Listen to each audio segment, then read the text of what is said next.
opens up, 0, negative 5. What's the next step that I find?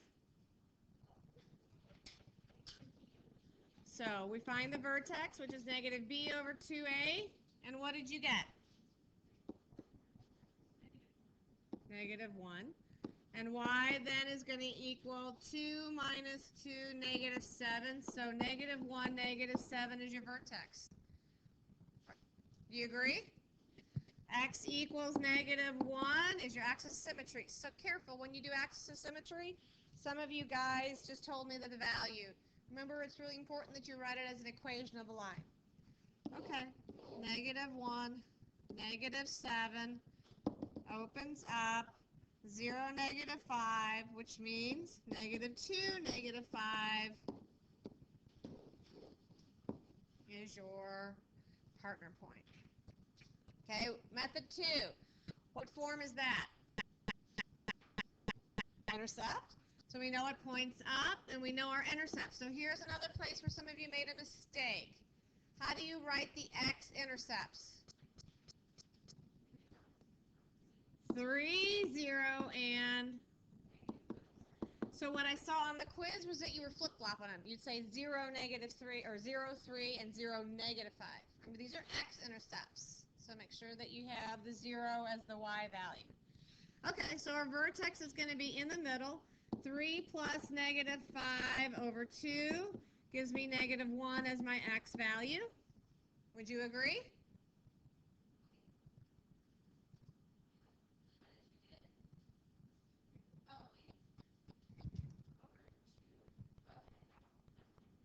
Okay, so then y is going to equal negative 4 times 4, which is negative 16. So the vertex is at negative 1, negative 16. And our axis of symmetry is x equals negative 1.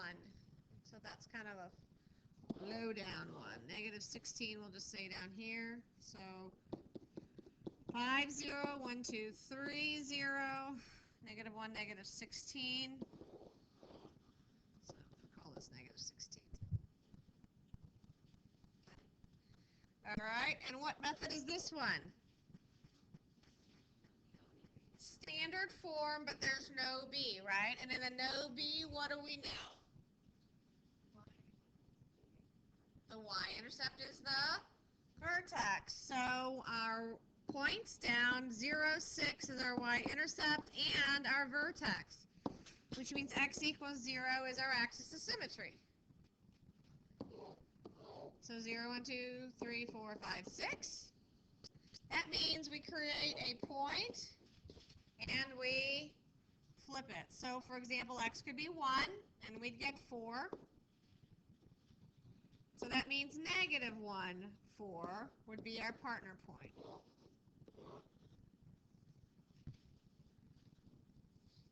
Are we good with this?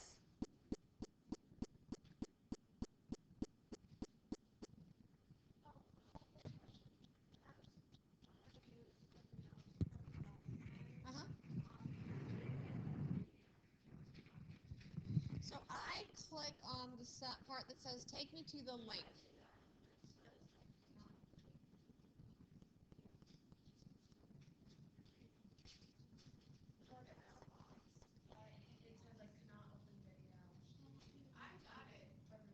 I've been checking them, so take it to the tag people and ask them, show them what you're trying to do. Because before I turn it off, I always check Moodle and make sure that those videos are coming up, and they are. Okay. You should get a cone. Do you ever get a little cone? I get a cone, but then I get a, like, it doesn't show up the video. Like, I get your voice, it just doesn't show up You know, and I'm not very good with that part of the problem. I just know right now how to download it all on there. So go to them. They'll help you. All right. Okay, let's go to the notes, and then we'll go back to the homework. All right, you did this last year when Ms. Zubik talked to you about square roots. Remember square roots? Yes. Good. There. Okay. The big thing about a square root, and Maddie, if you want to sit up here, you can be closer. I actually turned it Oh, no, not yet. Okay. The big thing about square roots is that you want to make sure that you don't leave a square root in the denominator. So fractions, if they're both under a square root, can be separated with a square root in the numerator and a square root in the denominator. Square root of 11 is simplest form. Square root of 25 is, now am I going to say plus and minus 5 or just 5? Just 5. I didn't start out with x squared equals 25. I didn't start out with an equation, it's just a value. So it stays 5. It's just 2 rules. Okay. All right. If I give it to you as just a problem and I'm not having you solve, you didn't start out with x squared and you didn't take the square root of both sides, you only get one answer. All right, so this is the square root of 9 over the square root of 36, which is the square root of, well, we're going to just say 36, which is, now the other way I could have done this is if they're both under the square root, I can reduce my numbers. 9 over 36 can be reduced because they're both under the root. What is 9 over 36 reduced to? 1/4. And what's the square root of 1? And what's the square root of 4? There you go. So you can go 2 routes, only because they're both under the square root. Okay, that's why I'm showing you 2 ways. You choose. All right, product. You can multiply square roots together. Now, I think what's easier is just to say I want to take 8 times 28 and not worrying about multiplying that out. Because I'm going to just factor it out to begin again. Okay? So what are your factors now of 8? 4 and 2, and your factors of 4 are? So 2, 2, 2 gives me the 8, and the factors of 28 are? 7 and 4, which is 7, 2, and 2. Now I'm multiplying all those numbers together. Would you agree? So square root means I'm looking for pairs of 2 values. So here my 2 appears twice, right? I can create a pair. I can create another pair right here. Would you agree? So I'm pulling out one pair of 2's, another pair of 2's, and underneath my square root, what do I have? 14, which is the 2 and the 7. So this simplifies down to 4 square roots of 14. We've gone through a lot of this in geometry, so we're probably doing okay with the square roots. Yes? Yeah, I would stop at 2 4s. Personally, that's what I would do, but I'm taking it all the way down for you guys. Yes? Why did we have to take out 4 2's? Because I take out a pair. And how many pairs are there? Here's a pair, so the square root of 4 is 2. The square root of 4 is 2. Okay. Making more sense? Good. Okay. So now, in this case, square root of 5 halves has to get rationalized. Okay? That means we separated square roots of 5 over square roots of 2. All right? We learned this in geometry. How do we rationalize? Multiply top and bottom by root 2 over root 2. What does that give me in my numerator? And what does that give me in my denominator? Square root of 4, which is 2. Does the 2 go into the 10? No. One number is under a root, one number is not under the roots. So they cannot reduce each other. Okay? Okay? All right. This is square roots of 2 over square roots of 15. Rationalizing it means we're multiplying by root 15 over. So I get root 30 over, and I'm done. Yep, kind of a review lesson.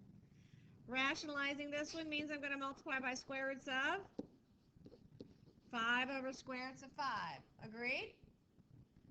Square roots of 30 over 5. Okay, rationalizing this one, multiply by square roots of 11 over square roots of 11. That means I have under the square root 11 and 18, and under the denominator I have 11. didn't I multiply out 18 and 11? Because there's a perfect square in 18, isn't there? What's your perfect square of 18? 9 times 2, right? So I'm going to really say that this is 3, and then I have a 2 times 11 under the radical, which is 3 square roots of 22 over 11. So my 18 is 9 times 2, and the square root of 9 is 3.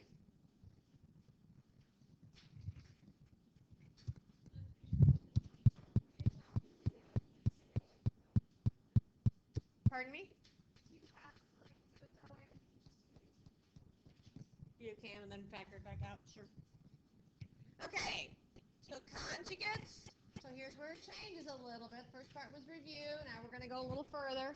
Okay. Conjugates are just like, for example, the difference of perfect squares. When you factored x squared minus 4, you got x plus 2 and x minus 2. Those are conjugates because the only sign that changes is one sign in both of those two parentheses. Okay? So x plus 2 and x minus 2 are conjugates. 4 plus root 3 and 4 minus root 3 are conjugates. You only change one sign. You don't change the sign of everything. Does that make sense? So we use conjugates when we have the sum or the difference of roots in the denominator, as in this problem. Okay? I can't multiply by square roots of 5 over square roots of 5. Because when I distribute the square roots of 5, it's just going to go from this term over to the 3. Does that make sense? And we haven't eliminated it from the denominator. So the only way to eliminate a root is to multiply by the conjugate. What's the conjugate of 3 plus root 5? And remember, as long as we multiply the top and the bottom by that same value, we're multiplying by 1, aren't we? Okay, so now we FOIL. We do 4 times 3, which is, and 4 times negative root 5, which is, good, negative 4 root 5, and then we FOIL in the denominator. 3 times 3 is, 3 times negative root 5 is negative 3 root 5, correct? How we doing? We good? Then we move to the square root of 5. Square root of 5 times 3 is positive 3 root 5. And square roots of 5 times negative square roots of 5 is negative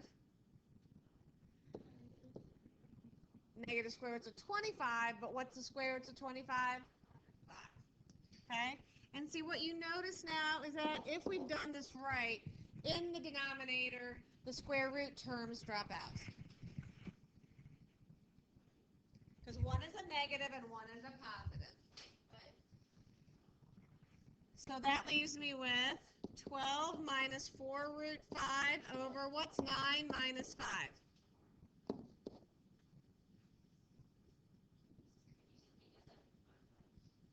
I don't know, can I? Does 4 go into every single term? Well, do we even consider whether 4 goes into a square root? No, we look at the coefficients. Does 4 go into 12? Does 4 go into 4? And then I can simplify it down.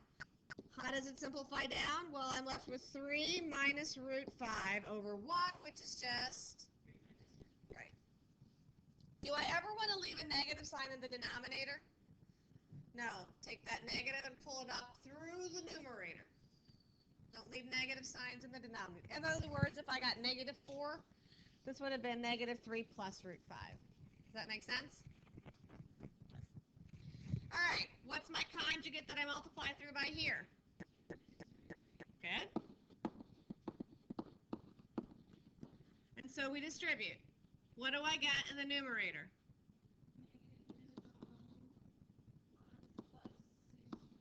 Good, negative 12 plus 6 root 3. Are we getting this? Is this making sense? My denominator, I'll get 4 minus 2 root 3 plus 2 root 3, and then what's my last term? So if you're more comfortable, I get minus square roots of 9 but the square roots of 9 is really 3. Middle terms, do they drop out? Sure do.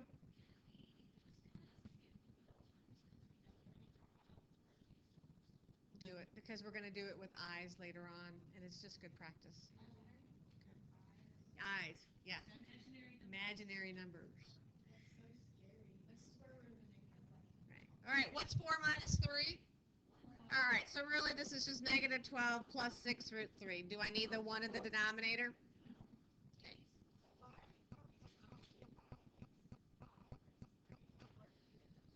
Square root of 3 times negative square roots of 3 is negative square roots of 9, which is negative 3. So are they like terms? Like terms means that the variables are exactly the same.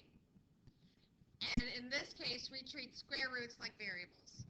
So since the 12 doesn't have a square root of 3 attached to it, it's not considered like terms.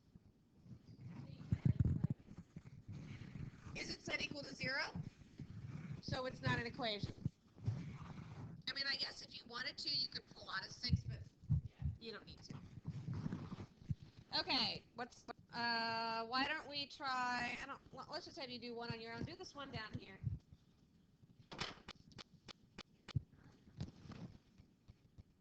Do this one on your own.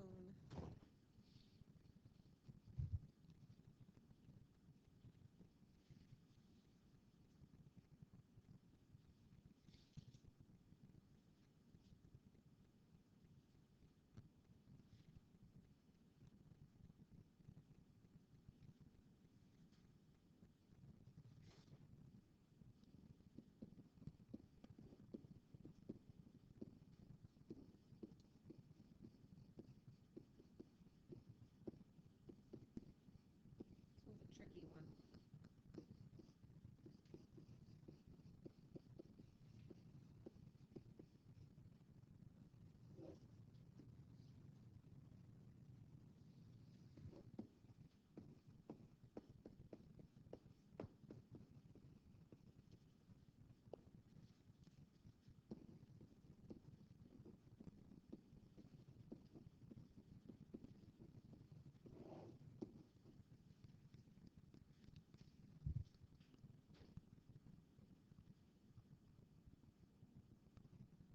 Remember, treat your square root as if it were a variable.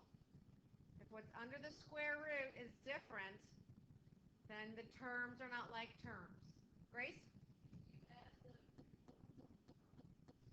So I just said, do they have the same value under the square roots? Are they like terms? Then I can't add them. Can I take a 2 out of every single coefficient? Then I can't simplify it any further. Are we good? Anybody got questions so far? Emma?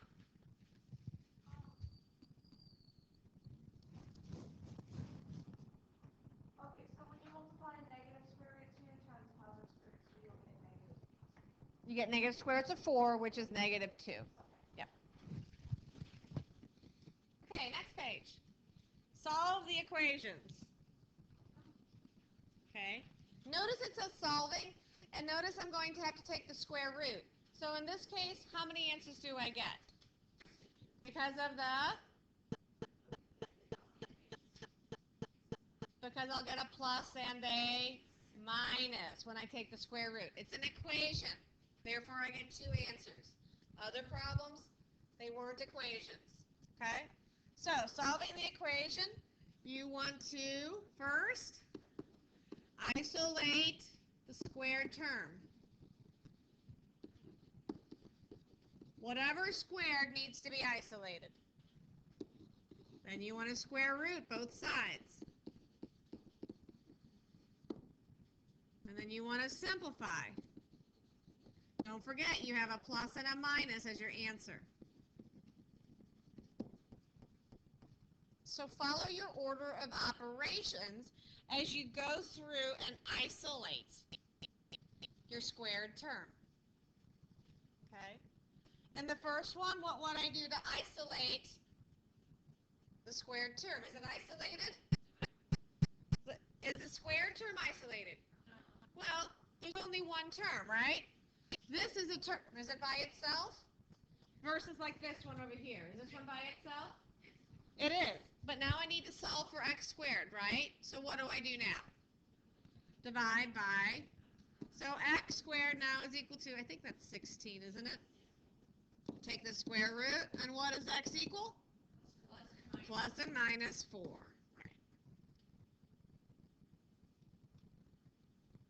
Okay. What do I do in the next one to isolate my squared term? Add 7. Therefore, z squared is equal to square root both sides. Z is equal to plus and minus 6.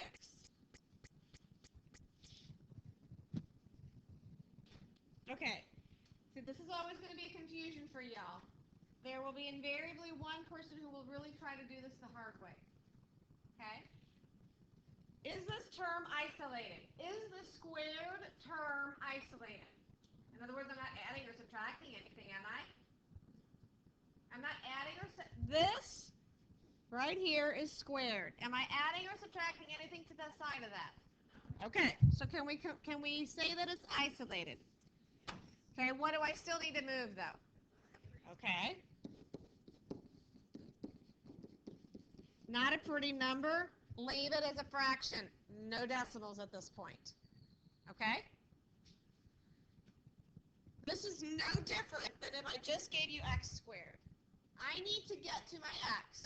Do not FOIL this out. You will have a mess. And that's where you all will go wrong if you make a mistake. So no FOILing.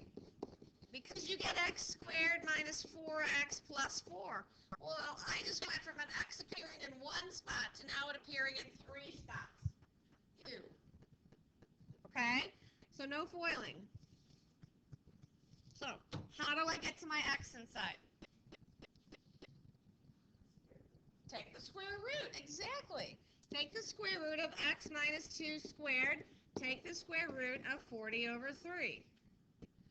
The square root of anything squared is just what's underneath there. Would you agree? So what does the left side simplify down to? Absolutely. Now, plus and minus, I now have a fraction with a square root in the denominator. What do I need to do?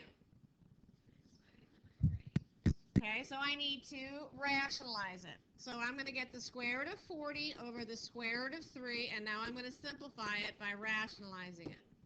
That's the square root, plus and minus square roots of 120 over 3. That's still what x minus 2 equals. See, the whole purpose of when we were factoring, remember I said that I always wanted you to write things as quantity squared if your root appeared more than once, and this is why, because we were going to solve. So I'm not done yet. Can I simplify the square root of 120? I sure can. I need to factor that out. That's 2 times 60, which is 2 times 30, which is 2 times 15, and 5 and 3. My pair of 2's that I can pull out is only 1. So this is x minus 2, which equals plus and minus. What am I going to write? 2 square roots of 30 all over. Does the 3 go into the 30? Good. One's under a rational, one's under the square root, one's not. They may never reduce each other. Have I solved for x? Have I solved for x? I've solved for x minus 2, but I haven't solved for x. So how do I move this 2? So x is equal to 2.